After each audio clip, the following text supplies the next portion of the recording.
Buenos días, Elizalde. Habíamos quedado, analizando el párrafo primero del capítulo sexto de Cándido, de que, entre otras cosas, este auto de fe que se organiza en Lisboa es un ejemplo de pensamiento mágico. Entendamos, se apuesta al pensamiento mágico de la multitud que lo va a mirar. Probablemente ni las autoridades de Lisboa ni los sabios de la Universidad de Coimbra crean de veras, o al menos no muchos de los que organizan el auto de fe creen de veras que Dios los está castigando con un terremoto. Siempre está la sospecha de que alguno de los que organiza todo eso para entretener a la masa, para aplacarla, para hacer un castigo ejemplar, para dar un espectáculo, no cree que de veras el terremoto haya venido porque Dios los castigó. Siempre le queda a uno esa sospecha, ¿no? Cuando desde la autoridad se usa el pensamiento mágico y la ignorancia de los otros. Le queda la sospecha de si los que organizan todo eso de veras creen. Pero bueno, quedamos en que es un espectáculo. Entonces, en el párrafo siguiente, lo primero que le dicen es: por consiguiente se había apresado a un vizcaíno convicto de haberse casado con su comadre. Y acá hay mucho para explicar. Primero lo de por consiguiente, o sea, porque habían decidido armar ese espectáculo, van y apresan al vizcaíno. Es decir, capaz que el hombre estaba cometiendo hace tiempo la infracción de la que lo acusan, que ya la vamos a explicar, pero como no se precisaba hacer un espectáculo para aplacar a nadie, lo dejaron ahí. Pero cuando se precisó hacer un espectáculo, a vos mismo. Es importante que es vizcaíno, además, porque vizcaíno es natural de la provincia de Vizcaya, es una de las provincias vascas, es decir, es un extranjero, no es un portugués. Note que esto siguió, que es previo a Voltaire y siguió para después, es decir, es mucho más fácil perseguir al extranjero que al del propio país. Muchas veces cuando se quiere encontrar alguien para que la masa enfoque su odio en él, se elige al extranjero, al distinto. ¿Y cuál es la infracción? Haberse casado con su comadre. Vamos a explicar esto. Suponga que una amiga tiene un hijo y le pide a usted que salga de madrina. Usted y su amiga van a ser comadres. Y lo mismo, usted va a ser la comadre del papá del niño, que va a ser su compadre. Es un parentesco eclesiástico, no es un parentesco de sangre, a no ser que un hermano suyo le pida que le amadrine el hijo. Es un parentesco eclesiástico, no es un parentesco de sangre, ni es lo que llamaríamos un parentesco civil hoy día. Claro, en aquella época el registro civil lo hacía la iglesia. ¿Qué quiero decir? Si nosotros tenemos reglas que nos impiden casarnos con nuestros hermanos, por ejemplo, es porque sabemos que una genética muy parecida hace que sean mucho más posibles las enfermedades genéticas de nacimiento de las criaturas. Por eso es que hemos establecido reglas contra el incesto. La cercanía genética entre los que contraen, entre los que hacen un hijo, genera lo que llamamos taras genéticas. Entonces todas las sociedades, y esto de la genética lo hemos venido a entender mucho tiempo después, han tenido reglas contra el incesto. Ahora, note usted que este vizcaíno que se casó con su comadre, con toda seguridad no tenía ningún tipo de parentesco carnal con esta buena mujer. ¿Qué pasó? La mujer habrá enviudado, tenían amistad con este hombre, por algo lo habrá hecho, le habrá salido de madrina de un hijo, o él de un hijo de ella, y se casaron. ¿Se va a hacer algún daño genético a la criatura que puedan hacer? No. ¿Se le hace algún daño concreto a la sociedad? No. Pero esto dice algo. Cuando hay religión de Estado y se impone obligatoriamente, no es necesario que una conducta del que es diferente haga ningún daño concreto. Lo que ocurre es que el no practicar las costumbres de esa religión oficial obligatoria desafía el poder. Miren lo que está diciendo acá. Lo castigaron por algo que no hace ningún daño a nadie, pero desafía el poder. Y el poder, cada vez que alguien lo desobedece, lo castiga. Y lo castiga si es posible en público. ¿Para qué? Para que todo el mundo obedezca. ¿Qué es lo que facilita que este hombre lo castiguen encima? Que es un extranjero. Es vizcaíno, no es portugués. Entonces, veamos. Por consiguiente se había apresado, es decir, capaz que sabían que el hombre estaba en falta, lo dejaron tranquilo porque no molestaba. Cuando se precisó castigar a alguien, a vos mismo. Un vizcaíno, un extranjero. Perseguir al extranjero es más fácil que perseguir al local. Convicto por casarse con su comadre, es decir, la única cosa que hace es apartarse de las reglas de la religión oficial sin daño para nadie, sin daño concreto para nadie. Claro, ¿cuál es el lío? Si se aparta de las reglas de la religión oficial y eso es público y se ve, es un desafío al poder. Y el poder no permite que se lo desobedezca. Vamos más.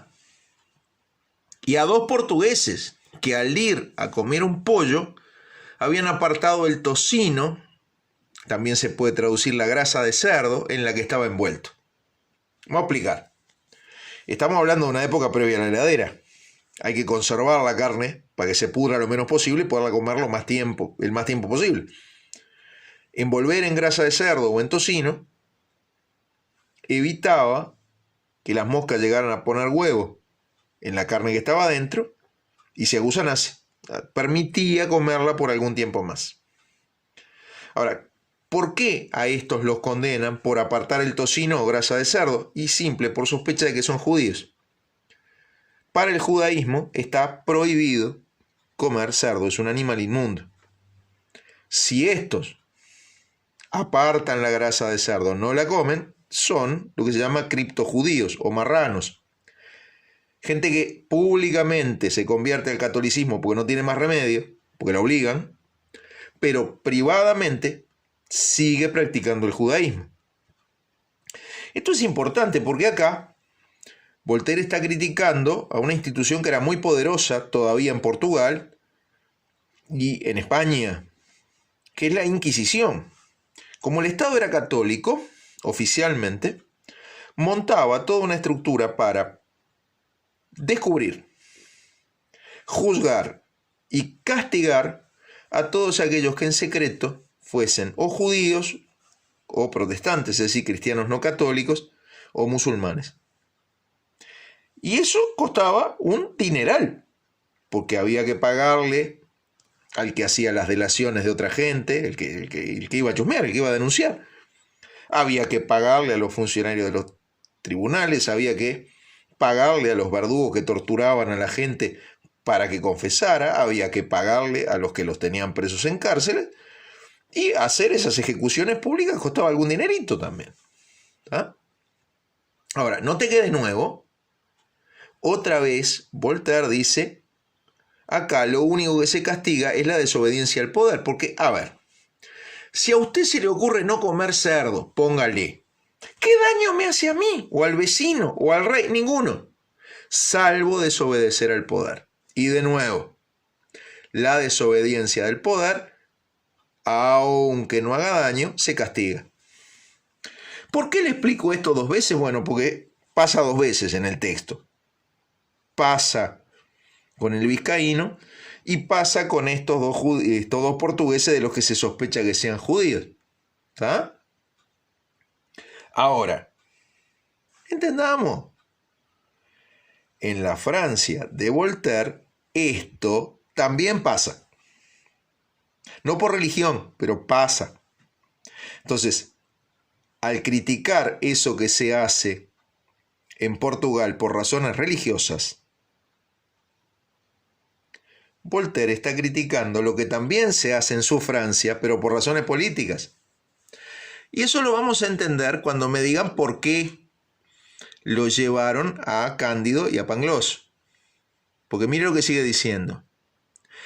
Después de cenar, esa cena del capítulo 5 con el funcionario de la Inquisición, prendieron al doctor Pangloss y a su discípulo Cándido, a uno por haber hablado y al otro por haber escuchado con cierto aire de aprobación. En Francia no iba a pasar por discutir de cuestiones religiosas. Pero si en la Francia del siglo XVIII, si en la Francia en la que vivía Voltaire, a alguien se le ocurría criticar en público a la monarquía absoluta divina, de derecho divino, es decir, a que el rey tuviera todo el poder y que la gente creyera que el rey era rey porque Dios había querido, al que dijese eso y al que lo escuchase aprobatoriamente, lo más probable es que lo llevasen presos y encima sin juicio. ¿Se entiende? Entonces, vea cómo indirectamente, con esta andanza que les inventa en Portugal, a Cándido y a Pangloss, y al pobre vizcaíno y a los pobres portugueses que no comían cerdo, lo que está haciendo Voltaire es criticar la persecución política en Francia.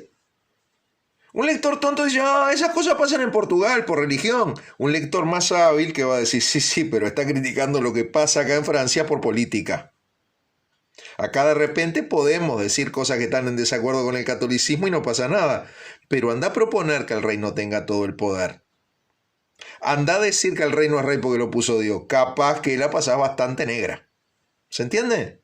Entonces, acá usted ve uno de los mecanismos de este humor político de los escritores del siglo XVIII y de Voltaire en particular, que es la indirecta. Parece que está hablando de otro lado y de otra cosa. Parece que está hablando de persecución religiosa y en Portugal, pero está hablando de persecución política en Francia, indirectamente.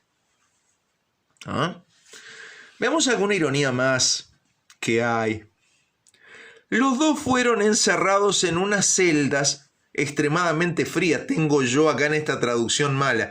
Pero mire, voy a ir a mi original francés y voy a hacer una traducción literal. ¿Tá? ¿Por qué no dice eso? Dice...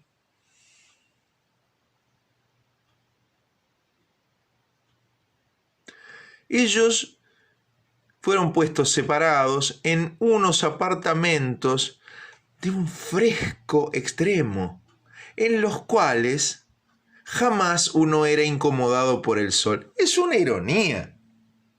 Acá el traductor es bobo y dice, la gente no va a entender. Qué lindo, el cuarto era fresco, nunca los molestaba el sol. Se morían de frío. Nunca daba el sol, se morían de frío, pero lo dice irónicamente en francés.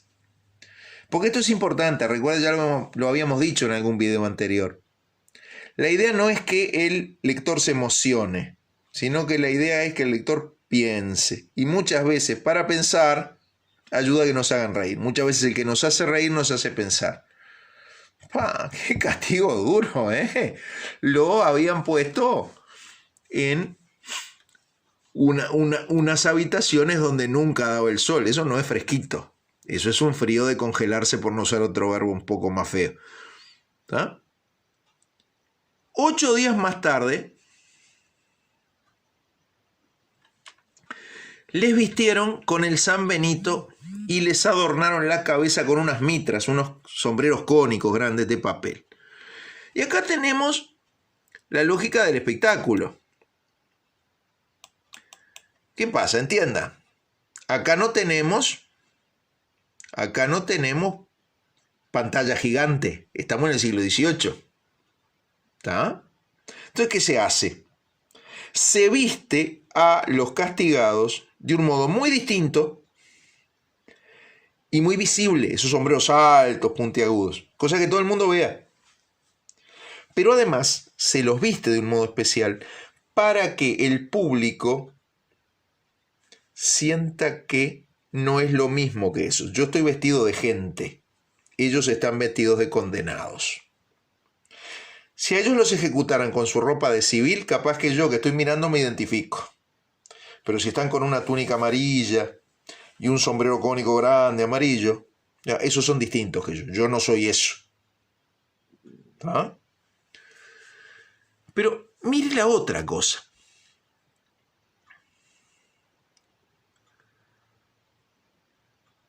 Y les adornaron, En la mitra y en el San Benito de Cándido estaban pintadas unas llamaradas invertidas y unos diablos que no tenían ni rabo ni garras.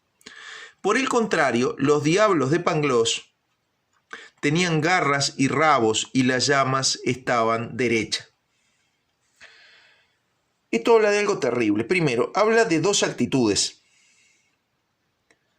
En el interrogatorio, Cándido se retracta, se arrepiente de lo que se tenga que arrepentir. Claro, no quiere que lo maten. Y Pangloss, por terquedad, por ese orgullo que tiene de que él siempre tiene razón, no se retracta. Entonces a Cándido solo lo van a azotar y a Pangloss lo van a ejecutar. Ahora, lo interesante es el dibujo de los demonios en esas túnicas, en esos sanbenitos. Porque fíjese que le dicen que los demonios de Cándido no tienen ni garras ni rabo y que las llamas están con la punta dada vuelta. ¿Qué es lo que quiere decir esto? Ah, Cándido, te salvaste de la muerte y no vas a ir al infierno. En el caso de Pangloss, en el San Benito, están con garras, con rabos y las llamas están para arriba, es decir, como si lo fueran a quemar. ¿Qué significa eso? Te vamos a matar y encima te vas al infierno. Entonces, vea otra faceta de este castigo. Te castigo haciéndote sufrir en esta vida, quitándote esta vida y mandándote al infierno en la otra. Y de paso, si tus familiares y los que te quieren son creyentes, dejándoles este sufrimiento. Cuando nos muramos no nos vamos a reencontrar con fulanito, porque a fulanito se fue al infierno. Entonces, vea lo que está diciendo Voltaire. En estos regímenes de religión única, que persigue a los que son distintos, que los castiga e incluso los castiga a veces con la muerte, la crueldad es tal que el castigo apunta a llegar más allá de la muerte. ¿Ah? Es toda una acusación. ¿Sí? Mire ahora. Vestidos de esta manera fueron en procesión a oír un sermón muy patético seguido de una excelente música coral. Mire lo que está diciendo acá Voltaire. Se asocia violencia, ¿ah? Los van a ejecutar, los van a castigar, ¿ah? Se asocia discurso, razonamiento, o sea, hay un sermón que encima está dicho de modo que emocione, puede ser muy patético, pero también se asocia el arte. Hay canto coral, hermosa música de iglesia, ambientando una ceremonia terrible en la que van a quemar a unos, colgar a otros, azotar al pobre Cándido. Entonces miren todo lo que se junta. Se junta violencia, discurso y arte. Fíjese qué cosa curiosa, todo en una ceremonia que se dice cristiana, todo en una ceremonia hecha a nombre de un Dios que dijo amaos los unos a los otros. ¿Y cómo hago yo para amar a los otros azotándolos o ahorcándolos o quemándolos?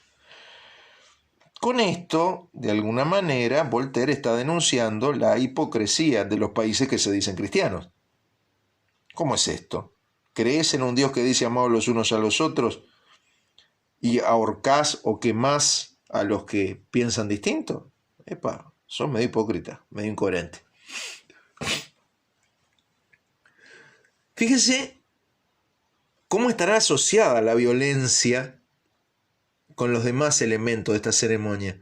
Al compás de esta, o sea, al compás de la excelente música coral, Cándido fue azotado. Van cantando y al mismo ritmo le pegan a Cándido. ¿Ah? El vizcaíno y los dos hombres que no habían querido comer tocino fueron quemados. Y Pangloss fue ahorcado, si bien esto no era costumbre. Esto es importante, porque acá Voltaire organiza una casualidad. Va a resultar que al pobre Pangloss lo ahorcaron mal y no murió. Y va a resucitar, no se murió, va a volver, va a reaparecer.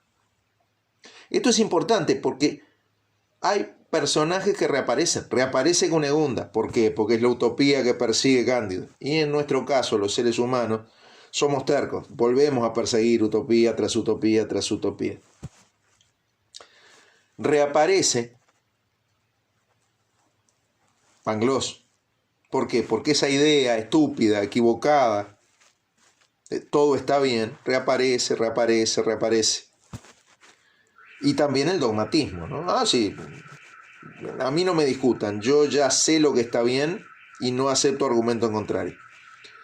Y lo mismo el joven varón, el hermano mayor de Cunegunda, reaparece para marcar la terquedad de los nobles en decir nosotros somos superiores. Todas las veces que reaparece es para decirle a Cándido, no, vos con mi hermana no te casás porque sos menos.